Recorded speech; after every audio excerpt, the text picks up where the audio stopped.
오늘 말씀의 제목은 하나님의 아들들이 되는 권능. 본문은 요한복음 1장 12절 3절입니다. 요한복음 1장 12절 3절 2절이니까 길지 않고 다 같이 한 목소리로 들어보겠습니다. 시작. 그분을 받아들인 자들, 곧 그분의 이름을 믿는 자들에게는 다 하나님의 아들들이 되는 권능을 그분께서 주셨으니 이들은 혈통이나 육신의 뜻이나 사람의 뜻에서 태어나지 아니하고 하나님에게서 태어났느니라. 요한복음은 하나님이 어떤 분인지, 그 하나님이 인간의 몸을 입고 이 땅에 오셔서 우리 사람들을 위해서 어떤 일을 하셨는지 이런 내용을 기록해서 우리에게 남겨주신 책입니다. 이 안에는 하나님에 대한 여러 가지 정보들, 그러니까 하나님의 인품에 대한 것, 하나님의 속성에 대한 것, 하나님이 어떻게 사람을 대하시는지 우리가 알아야 할 이런 일들을 이렇게 놓으셨습니다. 요한복음 전체가 그렇지만 특히 1장에서 1절부터 18절까지에 나오는 뒷부분에는 예수님이 어떤 분이라는 사실을 우리가 반드시 이해하고서 나머지 부분을 인도나가면 좋겠습니다. 사도 요한은 요한복음을 이렇게 시작하고 있습니다. 요한복음 1장 1절에 처음에 말씀이 계셨고 말씀이 하나님과 함께 계셨으며 말씀이 하나님이셨더라. 바로 그분께서 처음에 하나님과 함께 계셨고 모든 것이 그분에 의해 만들어졌으며 만들어진 것 중에 그분 없이 만들어진 것은 하나도 없더라. 그래서 그 말씀은 창조자 하나님이시다 이런 말이죠. 그렇죠? 그리고 나서 4절에 그분 안에 생명이 있었고 그 생명은 사람들의 빛이더라. 또 그리고 9절에 그것은 세상에 들어오는 모든 사람을 비추는 참 빛이 없느니라고 말씀하고 있습니다. 그러니까 어떤 사람이 하나님 앞에 섰을 때 나는 하나님에 관한 빛을 받아본 적이 없습니다. 그런 말을 할 수 없다는 겁니다. 성경은 단언하고 있습니다. 세상에 들어오는 모든 사람에게 빛을 비춰주는 그 참빛이 예수님이시다고 얘기하고 있는 겁니다. 그런데 빛과 관련해서 사람들에게 어떤 문제가 발생하게 됩니다. 5절을 보면 그 빛이 어둠 속에 빛이 돼 어둠이 그것을 깨닫지 못하더라. 그 빛은 처음부터 계속해서 어둠을 향해 비치고 있는데 어둠 속에 사는 사람들이 그 빛이 있다는 사실, 그 빛이 자기들에게 비추고 있다는 사실을 깨닫지 못하고 있다는 겁니다. 그래서 소수의 사람만 거기에 반응하는데 어떤 사람이 거기에 반응하는지와 그 빛이 하시는 하나님의 아들들이 되는 권능이 무엇인지를 살펴보려고 하는 겁니다. 기독교의 핵심이라고 하면 12절에서 말씀하시고 있는 독생자 예수 그리스도를 영접해서 하나님의 아들들이 되는 겁니다. 그런데 10절에 보니까 이렇게 말씀하고 있죠. 10절 그분께서 세상에 계셨고 세상이 그분에 의해 만들어졌을 때 세상이 그분을 알지 못하였으며 그분께서 자기 땅에 오셨어도 그분의 백성이 그분을 받아들이지 아니하였으나 이렇게 말씀하고 있습니다. 그분께서 그러니까 말씀 하나님께서는 세상에 항상 계시다는 겁니다. 영원 전부터 존재하는 그 빛이 계속해서 빛을 비추고 있었다는 겁니다. 심지어는 세상이 그분에 의해 만들어졌는데 마지막 결론이 세상이 그분을 알지 못했다는 겁니다. 그래서 로마서 1장은 이렇게 말하고 있습니다. 로마서 1장 19절 한번 읽어보세요. 로마서 1장 19절.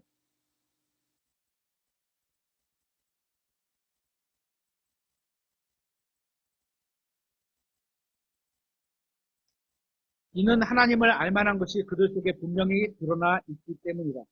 분명히 드러나 있습니다. 그렇죠? 하나님께서 그것을 그들에게 보이셨느니라. 하나님께서 보이셨어요.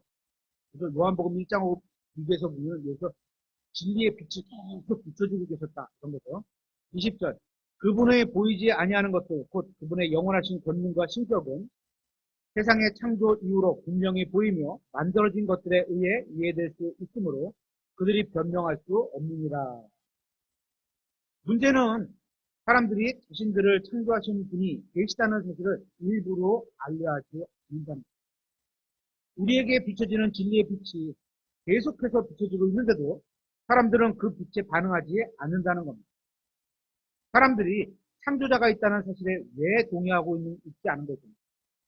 그건 자기를 만들 힘이 있다면 자기 마음대로 살 수 없기 때문인 겁니다. 그렇죠? 예를 들어서 뭐 볼펜 하나 만들어도 누군가가 만든 사람이 있겠죠.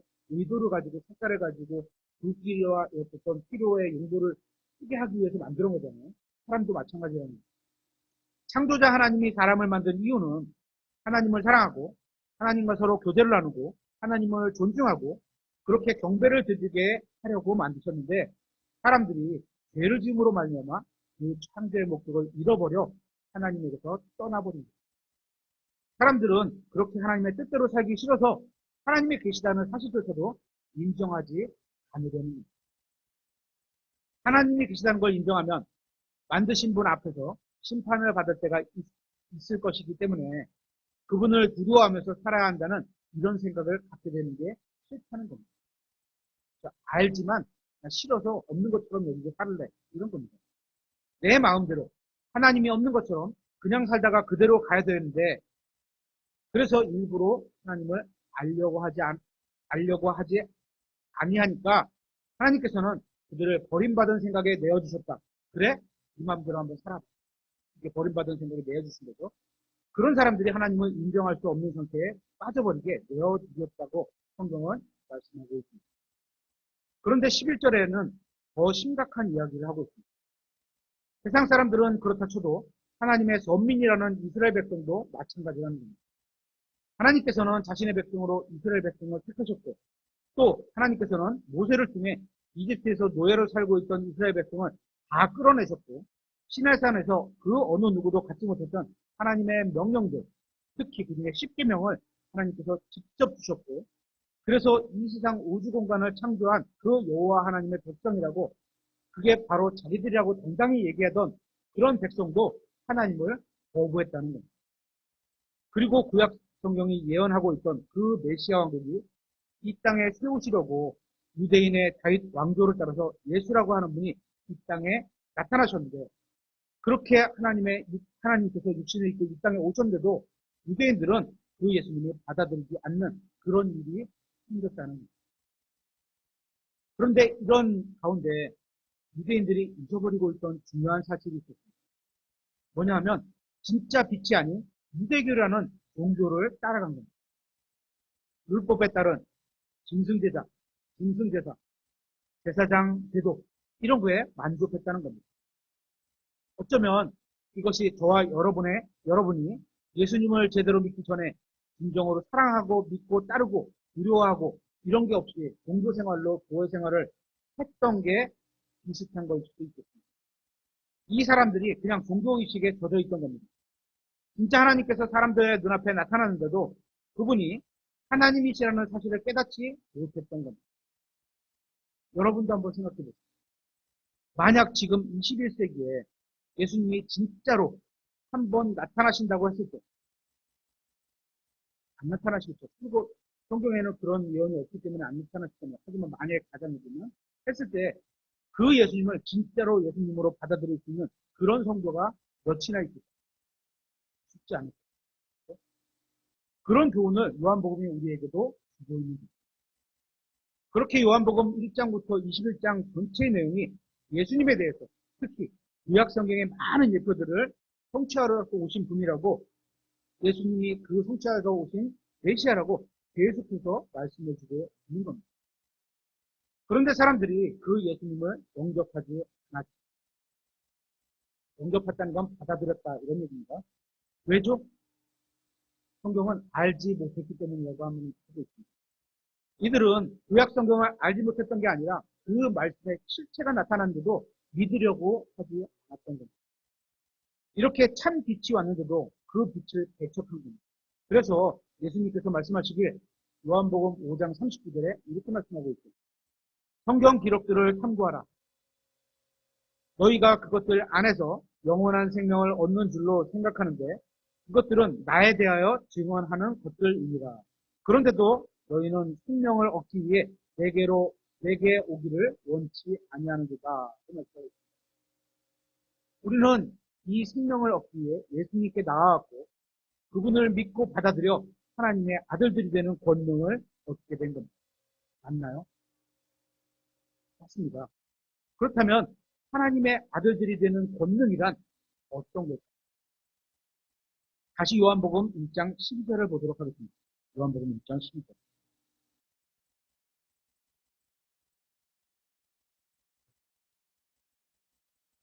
그분을 받아들인 자들, 예전 성경에는 영접한 자들, 똑같은 의미입니다. 그분을 받아들인 자들, 곧 그분의 이름을 믿는 자들에게는 다 빼놓지 않고 누구나 다 하나님의 아들들이 되는 권능을 그분께서 주셨습니다. 이들은 혈통이나 육신의 뜻이나 사람의 뜻에서 나지 아니하고 하나님에게서 태어났느니라. 대다수가 하나님을 알만한 그 빛을 거부했는데 소수의 사람들이 그분을 받아들인 겁니다. 여기서 받아들인다는 게 개역성경에는 영접한다로 되어 있습니다. 영어 성경으로는 received 이렇게 되어 있습니다. receive는 배구 경기를 보면 이쪽에서 상대편에게 서브를 하죠. 공을 쳐서 네트를 넘기죠. 그래서 서브한다고 하잖아요. 그러면 저쪽 사람이 공을 잡죠. 이렇게 탁. 이거 리시브 한다고 합니다. 그렇듯이 하나님께서 참 빛을 보내셨는데 배구로 말하면 서브를 했다는 말이 되겠죠. 하나님께서 서브한 그 빛을 사람들이 리시브 하는 걸 말하는 겁니다. 탁 받았다는 거. 공이 오는 걸. 그렇게 받아들인 사람들에게는 다 하나님의 아들들이 되는 권능, 영어로 파워를 하나님이 주셨다는 겁니다. 그러니까 받으면 되는 거예요. 주셨으니까 받으면 되는 거예요. 주셨는데 난 몰라. 받기 싫어. 그러면 받을 이유가 없는 거죠. 여러분은 예수님을 받아들인 적이 있어요. 그게 예수님을 리시브 한 겁니다. 그래야 하나님의 아들들이 되는 권능이 그 사람에게 주어진다는 겁니다. 여러분에게 그 일이 있어야 구원받은 사람이 되는 겁니다. 그런데 어떤 사람이냐 하면 그런 사람은 그분의 이름을 믿는 자들인 겁니다. 여기서 그분의 이름을 믿는다는 건 두 가지로 해석이 가능합니다. 하나는 예수라는 이름이 갖고 있는 그 자체의 이름. 그러니까 그가 자기 백성을 그들의 죄에서 구원한다. 마태복음 1장 22에 말씀하신 그 의미대로 그분을 믿고 받아들이면 하나님의 아들들이 된다. 이렇게 해석할 수도 있고 또 다른 하나는 성경에 나오는 일반적인 의미에서 이름이 나타나는 게 있어요. 그 사람의 인격 전체를 가리키는 겁니다. 그분의 모든 것, 그분의 인격, 사역, 그분의 권능, 그분의 영광, 그분의 거룩하심, 그분의 모든 위대하심, 그분을 있는 그대로 믿는 것을 이렇게 해석할 수 있는 겁니다. 둘 다 가능해 보입니다. 그런 사람들에게 하나님의 아들들이 되는 권능이 주어진다는 겁니다. 그러면 여기서 말하는 하나님의 아들들은 어떤 존재일까요? 하나님의 아들들. 우리 교회 성도라면 여러 번 들어서 잘 알고 계시겠지만 성경에 나오는 하나님의 아들들이라는 표현에는 한 가지 공통점이 있습니다. 무엇이냐 하면 하나님께서 직접 창조한 존재들이라는 겁니다. 그러니까 창세기 6장에 나오는 그 하나님의 아들들, 욥기 1장 6절, 2장 1절, 38장 7절에 나오는 그 영적 존재들, 그게 하나님의 아들들인데 그들 중에 영적 존재들, 그 중에 또 대표되는 건 천사들이 되겠죠. 그리고 하나님의 아들들이 구약성경에 나오는 새 하나님의 아들들이 하나가 더 있죠. 누가복음 38장에 나오는 아담이, 누가복음 38장에 보면 아담이 하나님의 아들이었느니라 이렇게 과거형으로 돼 있죠. 원수 이렇게 돼 있죠. 그리고 요한복음 1장 12절, 고린도 후서 6장 8절에 나오는 거듭난 신약 성도들이 있는 겁니다. 하나님에게서 또 다시 새로 창조된 사람이기 때문에. 이렇게 하나님의 아들들이란 하나님께서 직접 창조하신 존재들을 말씀하고 있습니다. 그러면 하나님의 아들들이 되는 권능에는 어떤 게 있습니까? 권능. 우리가 그걸 살펴보려고 하는 겁니다. 첫째, 우리가 하나님과 가족이 된다는 겁니다. 그러니까 예수님을 믿으면 하나님의 아들들이요 딸들이 된다는 겁니다. 요한일서 5장 1절을 찾아보겠습니다. 요한일서 5장 1절.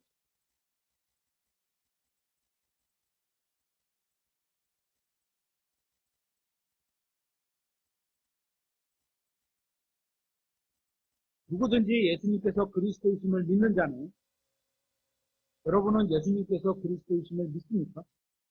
그리스도는 메시아, 이런 의미가 있죠. 그렇죠? 믿는 자는 하나님에게서 태어났으면, 아, 나의 옛사람은 죽고 다시 하나님으로부터 태어났구나. 이런 거예요. 태어났으며, 낳으신 그분을 사랑하는 자는 다 그분에게서 난 자도 사랑하는 일입니다. 그렇게 하나님이 가족이 돼서 하나님을 아버지로 이루게 됩니다. 갈라디아서 6장 4장 6절을 보겠습니다. 갈라디아서 4장 6절.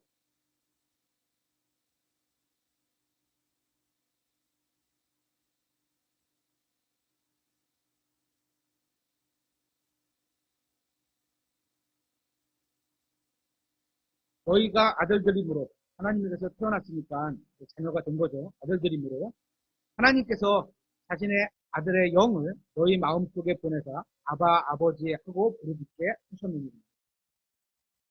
성령님께서 우리 안에 들어와 계시면 하나님을 아버지라고 부를 수 있다. 이런 말씀이죠.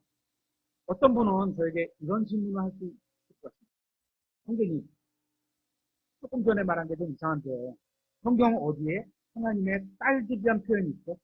라고 물어보실 수 있어요. 제가 조금 전에 뭐라고 했냐면 예수님을 믿으면 하나님의 아들들이요 딸들이 된다. 이렇게 말했어요. 예전에 저 배울 때도 그렇고 그 틀렸다 맞았다 이런 표현을 쓰진 않겠습니다.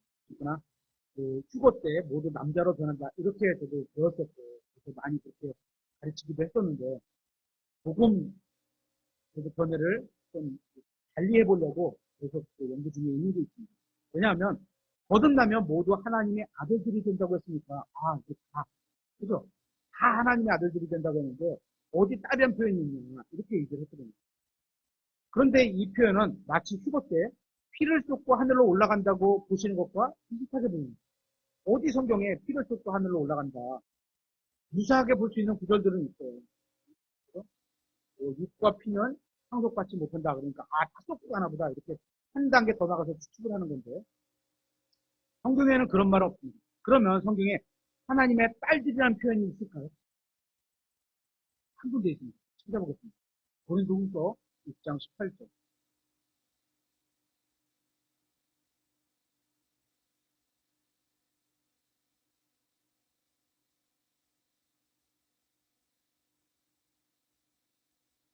너희에게 아버지가 되고 너희는 내 아들, 딸이 되리라. 이렇게 되는데 영어 성경으로 보면 그죠? 18절 끝까지 읽으면 주 곧 권능자가 말하노라 하셨느니라. 영어 성경으로는 my sons and daughters 이렇게 되어 있어요. my sons and 아들들, 딸들, 나의 딸들 이렇게 되어 있어요. 그런데 개혁 성경에는 이것을 자녀라고 의역해서 의역을 붙이고 있어요. 자녀 이렇게 하니까 그냥 하나님의 왜냐하면 다른 데서 children이라는 표현이 있거든요. 자녀라는 표현을 쓰기도 하거든요. 다른 데서도 그거를 자녀라고 이제 두 개를 섞어서 넣는 거죠. 아들들, 딸들 이렇게 되는 거죠. 그러니까 성경을 번역할 때 의역한다는 건 그리 바람직한 것 같습니다. 있는데도 그냥 표현을 해놓으면 이게 제 하나님이 주신 그대로 믿는 거죠. 우리가. 그러니까 예수님을 믿으면 하나님의 아들들이요 딸들이 되는 거죠. 하나님의 자녀가 되는 권능을 하나님께서 주셨다. 그리고 하나님의 아들들이 되는 권능 둘째는 하나님 아버지의 속성을 물려받아서 다시 태어나게 된다는 거죠. 사람이 성인이 되고 결혼해서 아이를 낳게 되면 자기 아버지 어머니의 속성을 그대로 물려받게 되는 것이 있어요. 어떤 면은 아버지의 속성을 물려받기도 하고 어떤 면은 어머니의 속성을 물려받게 됩니다. 그렇게 같은 속성을 물려받아서 태어나면 가족이 되는 것처럼 마찬가지로 우리도 다시 태어나면서 하나님의 속성을 갖고 다시 태어나게 되는 겁니다. 찾아보겠습니다. 베드로후서 1장 3절입니다.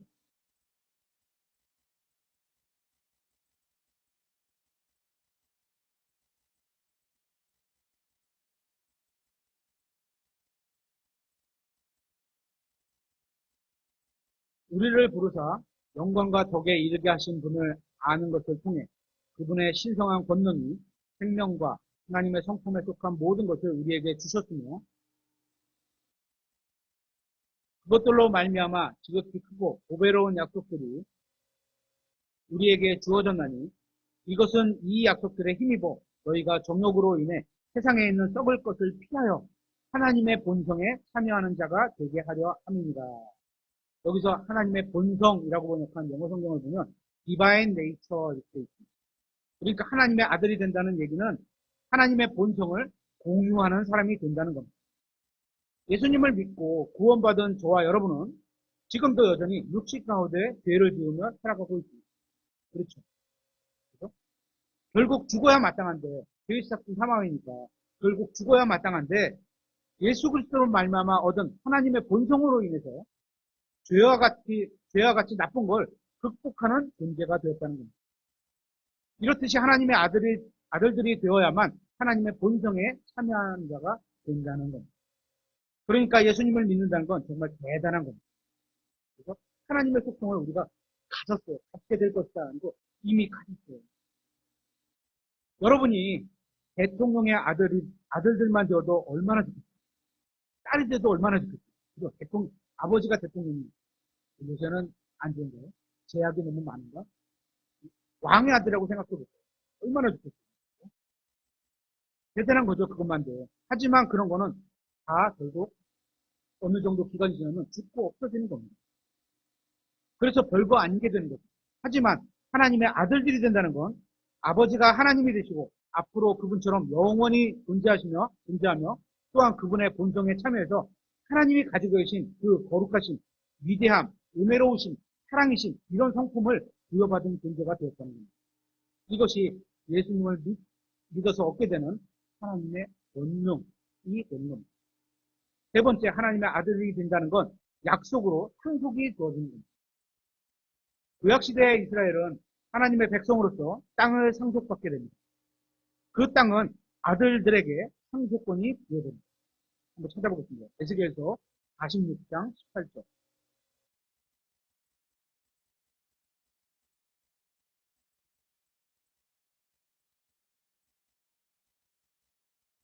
에스겔서 46장 18절. 또한 통치자는 백성을 그들의 소유로부터 몰아내려고 압제를 써서 그들의 상속 재산을 취하지 말 것이며 오히려 자기 소유에서 자기 아들들에게 상속 재산을 주어 내 백성이 각각 자기 소유를 떠나 흩어지지 아니하게 할지니라 하라 하십니다. 여기 보면 아들들에게 상속 재산을 주어 이렇게 돼 있어요. 다만 아들이 없을 때는 인설이 너무 서운해하지 마세요. 아들이 없을 때는 하나님은 딸들에게도 상속이 넘어가게 하셨습니다. 민수기 27장 8절에 보면 이렇게 있죠. 또 너는 이스라엘 자손에게 말하여 이르기를 사람이 죽고 아들이 없거든. 그가 죽었는데 아들이 없어. 그럼 재산이 어떻게 돼? 국가로 귀속되는 게 아니에요. 너희는 그의 재산, 상속 재산을 그의 딸에게 돌아가게 할 것이에요. 딸에게 돌아가게 했어요. 서운하지 마세요.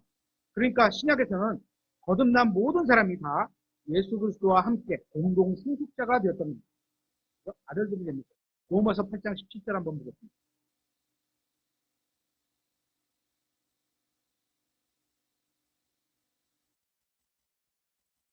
자녀이면 또한 상속자, 곧 하나님의 상속자요. 그리스도와 함께하는 공동 상속자인데 우리가 그분과 함께 영광을 받기 위해 고난도 함께 당하면 그러하니라. 그래서 예수님을 믿고 하나님의 자녀가 된 사람들에게는 아들들이라는 호칭을 사용하고 있는 겁니다. 상속재산이 부여되기 때문입니다. 상속에는 두 가지 경우가 있습니다. 하나는 지정상속인데요. 딱 누구에게 주라고 유언으로 하는 거죠. 근데 그거는 어떻게? 법적으로 효력을 갖게 하기 위해서 정해져 있는 요건을 정확히 갖춰야 돼요. 그래서 변호사가 있어야 된다든지, 아니면 공증을 써야 된다든지, 이런 딱 정해진 게 있고, 또 다른 하나는 법정 상속입니다. 이건 상속이 이루어져야 할 때 유언이 없는 경우로 말하고 있습니다. 이건 그냥 전적으로 넘어가는 거죠. 우리가 받게 되는 상속은 유언으로 이루어진 게 아니에요. 성경은 그렇게 말하고 있습니다. 왜냐하면 유언은 이거 죽어야지 이루어지는 거잖아요. 근데 우리의 상속은 하나님의 약속으로 주어지겠다는 약속으로 주어진 겁니다. 확인해 보겠습니다. 갈라디아서 3장 18절.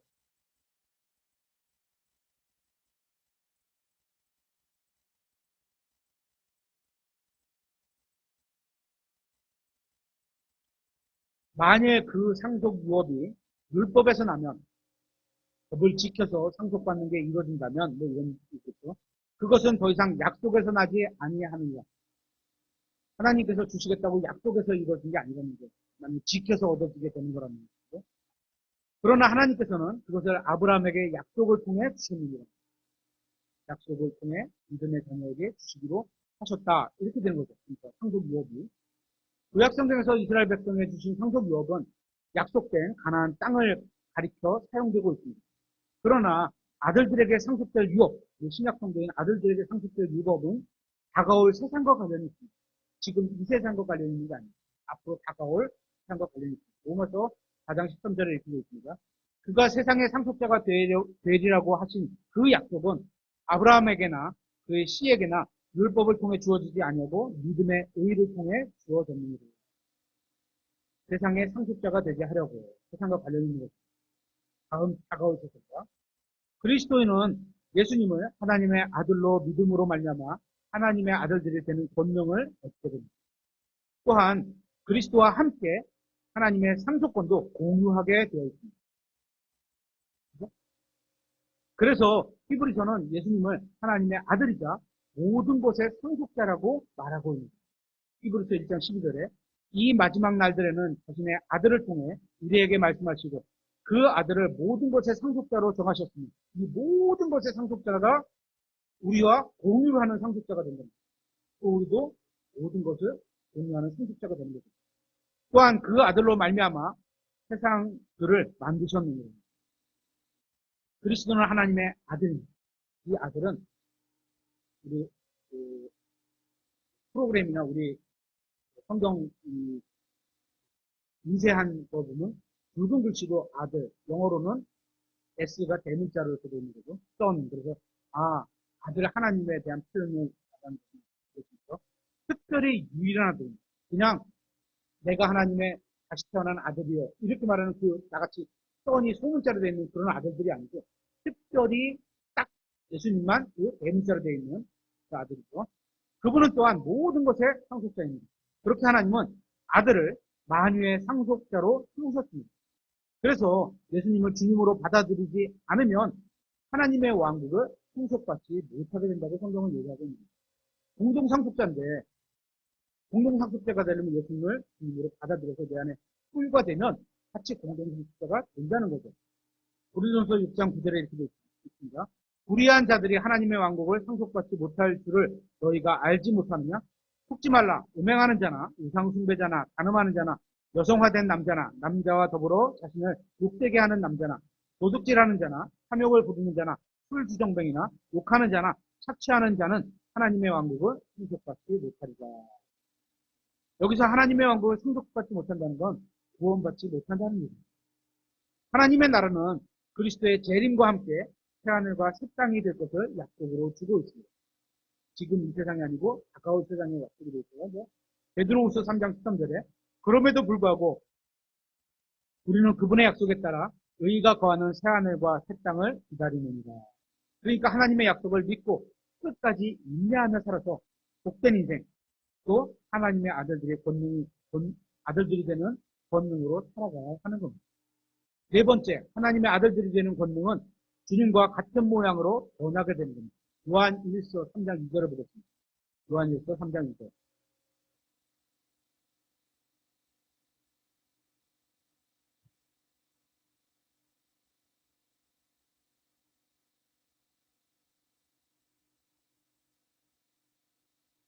그러니까 성경책을 찾는 속도를 여기서 제일 잘 보이는 박준영 대님의 속도를 하다 보니까 다른 분이 조금 너무 빨리 찾으면 다른 분이 찾는데 좀 더딜 수도 있는데 양해를 주시고 다 집중을 할 수가 없어요. 제가 앞에 있는 분만 찾는 거니까 조금 빨리 그래도 찾아서 같이 눈으로 읽으시면 우리가 믿음은 김홍광의 말을 믿는 게 아닙니다. 그죠?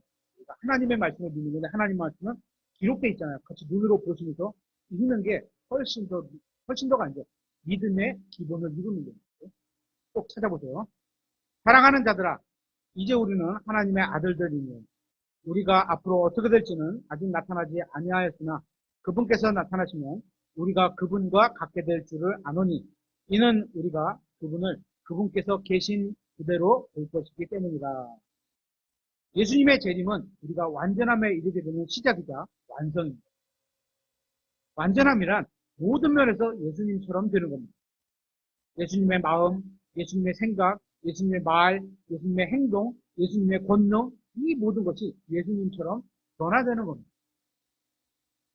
고린도전서 15장 51절에 이렇게 되어 있습니다. 보라, 내가 너희에게 한 신비를 보이노니 우리가 다 잠자지 아니하고 마지막 나팔 소리가 날 때 눈 깜짝할 사이에 순식간에 다 변화되리라.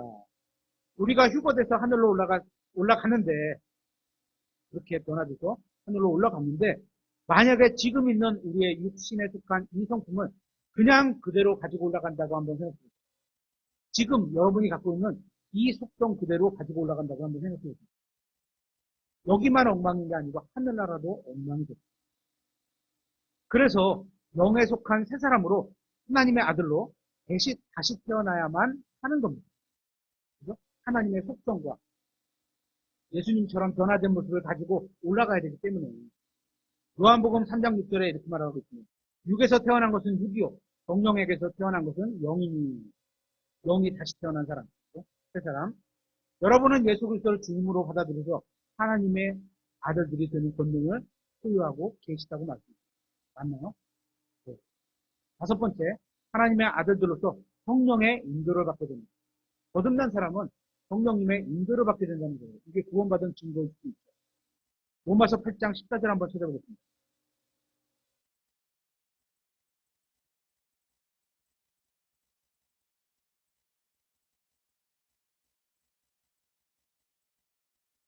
하나님의 영에 의해, 하나님의 영, 성령님에 의해 인도받는 자들은 다, 누구도 빼놓지 않고 다, 하나님의 아들들입니다. 순서를 바꿔서 적용해보면 하나님의 아들들은 다 성령님에 의해 인도받는다. 이런 겁니다. 여러분의 삶에서 성령님께서 여러분을 인도하고 계십니다. 본인이 그걸 알아야 되겠죠. 그래서 나는 하나님의 말씀으로 사는 사람이 아닌데 그런 본성을 갖고 있지 않은데 새로 태어난 새 사람을 통해서 성령님께서 나에게 말씀을 해주시는 겁니다. 그 말씀대로 내가 믿고 따라가려고 하는구나. 이런 게 보인다는 거예요. 자기 스스로에게. 성령님은 그리스도의 영으로 우리 안에 와 계십니다. 그분은 진리의 영이시기 때문에 진리의 말씀으로 우리를 인도해 주십니다. 인도해 주시는 방식은 진리의 말씀을 기억나게 해 주심을 통해서입니다. 성령님께서 우리의 생각 속에다 뭘 넣어주실 수도 있지만 일반적인 방식은 하나님의 말씀을 기억나게 하신다는 거예요. 그렇죠? 요한복음 14장 26절에 이렇게 되어 있습니다. 위로자 곧 아버지께서 내 이름으로 보내실 성령님의 또 다른 호칭은 위로자시죠. 그분께서 너희에게 모든 것을 가르치시고 성령님께서 믿는 자 안에 들어오셔서 그리스도의 영으로 우리 안에 들어오셔서 모든 것을 가르치시죠. 내가 너희에게 무엇을 말하든지 너희가 모든 것을 기억나게 하시자. 성령님께서 우리에게 하시는 일은 하나님의 말씀인 성경을 기억나게 하시는 겁니다. 우리가 기억하게 한다는 겁니다. 기억나도록 하나님께서 말씀을 떠올려 주시거나 말씀을 우리 영에 속한 사람에게 들려주시겠습니다. 그러려면 우리가 기억을 하려면 어떻게 해야 돼요? 우리가 성경을 읽어서 하나님의 말씀 성경 기록이 내 머릿속, 마음속에 있어야 되겠죠. 하지도 않았는데 기억하는 건 없습니다. 그죠? 생각해보세요. 옛날을 생각한다면 옛날에 기억이 있었던 거를 기억하는 거죠. 그죠? 과거에 어떤 생각된 게 있었던 거를 기억하는 거지 아무것도 없는 걸 기억나게 한다는 건 아니죠. 기억이라는 거는 머리로 기억하는 과정이 언젠가 한 번 이상은 있었어야 하는 겁니다. 그래야 상황에 적절한 말씀을 기억하게 하시는 방식으로 성령님이 인도해 주시는 겁니다. 그러니까 두 가지를 해야 되겠죠. 성경을 읽어야 되고 마음판에 기록을 하나 해놔야 되고 아니면 머릿속에라도 저장을 해놔야 되겠죠. 그래야지 기억나게 해주죠. 그렇게 성령님의 인도를 받으면 우리의 삶에는 육신의 열매가 아니라 성령님의 열매가 열리게 되는 겁니다. 갈라디아서 5장 18절에 그러나 너희가 성령의 인도를 받으면 성령의 인도를 받는다고 했어요. 그죠? 하나님의 아들들은 율법 아래 있지 아니하면 법이 지키라니까 억지로 지키는 게 아닙니다. 율법이 나쁜 건 아닙니다. 그죠? 하나님께로 인도하는 도구예요. 예수 그리스도로 인도하는 도구예요. 하지만 그거로는 구원받을 수 없고 그걸 지켜야 됩니다. 안내까지만 해. 우리가 예수님을 만나야 되는 게 필요한 거죠. 19절.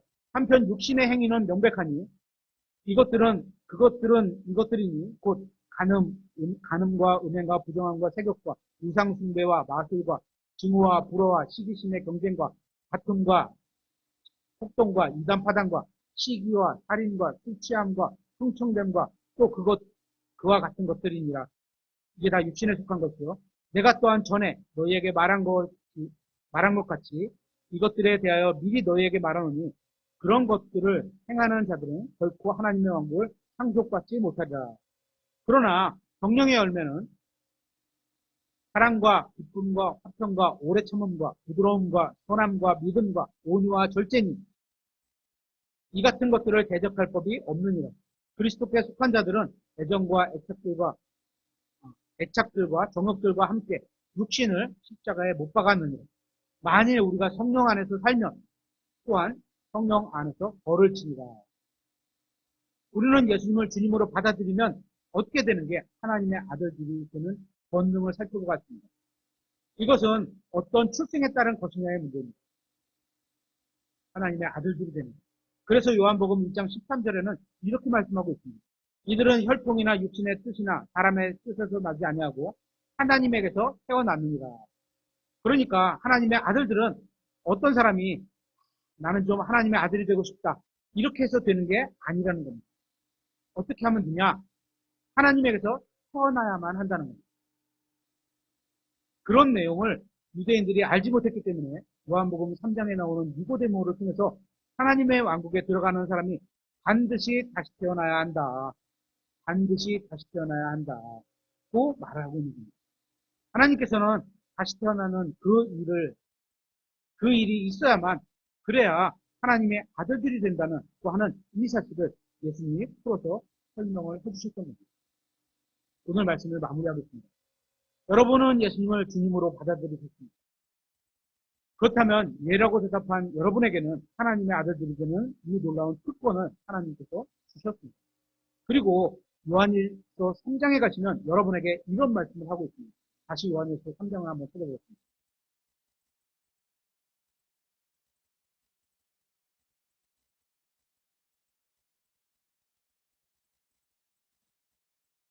보라, 아버지께서 어떠한 사랑을